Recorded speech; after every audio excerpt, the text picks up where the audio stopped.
Γεια σας, είμαι η Ειρήνη και σήμερα θα μιλήσουμε για το Θεμιστοκλή, τον άνθρωπο που έσωσε την Ελλάδα. Γεννήθηκε γύρω στο 524 π.Χ. στην Αθήνα και αναδείχθηκε σε στρατηγό με απαράμιλη διορατικότητα και τόλμη. Στην κρίσιμη στιγμή έπεισε τους Αθηναίους να επενδύσουν τον Άργυρο που τότε βρέθηκε στο Λαύριο, στην κατασκευή ενός στόλου. Ο οραματιστής Αθηναίος σχεδίασε έναν στόλο από 200 τριήρεις που θα έκανε την πόλη του τη μεγαλύτερη ναυτική δύναμη της Ελλάδας. Το 480, μετά την ήττα στις Θερμοπύλες, ο Θεμιστοκλής πείθη τους Αθηναίους να εγκαταλείψουν την πόλη τους στο έλεος των Περσών και να κατέβουν νοτιότερα. Ο στόλος κατέπλευσε στον ναύσταθμο της Σαλαμίνας. Τότε ο Θεμιστοκλής, αντιλαμβανόμενος το πλεονέκτημα των στενών, πείθη τους Έλληνες συμμάχους του και παρασύρει τους Πέρσες σε ναυμαχία. Οι Έλληνες νίκησαν τον ανίκητο στόλο του Ξέρξη, που απαρτιζόταν από 1000 περσικά και φοινικικά πλοία. Ήταν ο απόλυτος θρίαμβος, ένα θαύμα γεννημένο από την τόλμη και την ιδιοφυΐα του Θεμιστοκλή.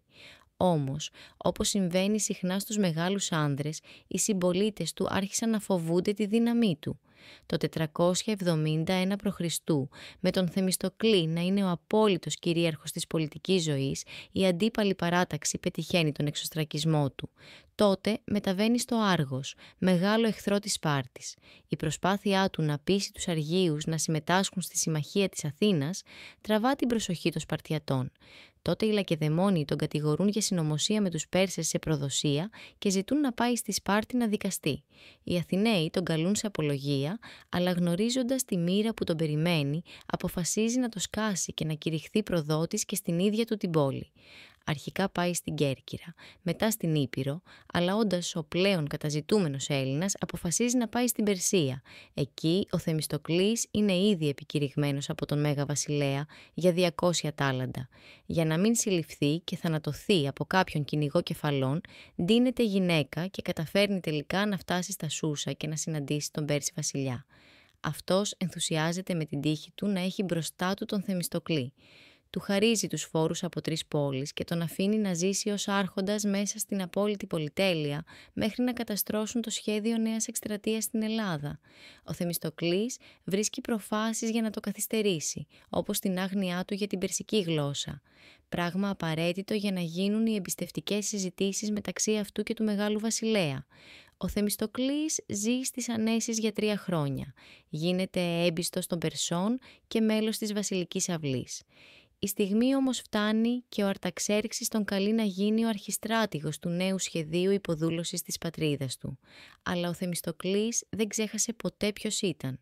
Ευγνώμων στον Πέρση για όλα τα καλά που του πρόσφερε, αλλά μην μπορώντας να προδώσει την πατρίδα του, επιλέγει να δώσει τέλος στη ζωή του πίνοντας δηλητήριο. Λέγεται ότι λίγο πριν πεθάνει, ο Θεμιστοκλής αναφώνησε: «Στην Ελλάδα έγινα ήρωας. Στην Περσία βρήκα παρηγοριά, μα η καρδιά μου έμεινε για πάντα αθηναϊκή». Ο Αρταξέρξης είδε αυτή την πράξη ως ένδειξη μεγάλης ανδρείας και δεν τιμώρησε την οικογένειά του. Αντιθέτως, τους επέτρεψε να επιστρέψουν στην Αθήνα. Λίγα χρόνια μετά, οι Αθηναίοι επί Περικλή θα αναγνωρίσουν επίσημα το λάθος τους και θα πάρουν πίσω την καταδίκη. Η ιστορία του Θεμιστοκλή είναι ένα μάθημα για το πώς οι Έλληνες δοξάζουν τους ήρωές τους, αλλά και πώς τους διώχνουν όταν η σκιά τους μεγαλώνει υπερβολικά. Είναι η ιστορία του άνδρα που σήκωσε στους ώμους του την Ελλάδα και που, στο τέλος, έμεινε μόνος με τις αναμνήσεις του μεγαλείου και της προδοσίας. Αν σου άρεσε αυτή η ιστορία, κάνε like και πες μου, ποιον άλλο ήρωα θες να σου διηγηθώ. Μέχρι την επόμενη φορά, να θυμάσαι, η ιστορία δεν είναι ποτέ τόσο απλή όσο φαίνεται.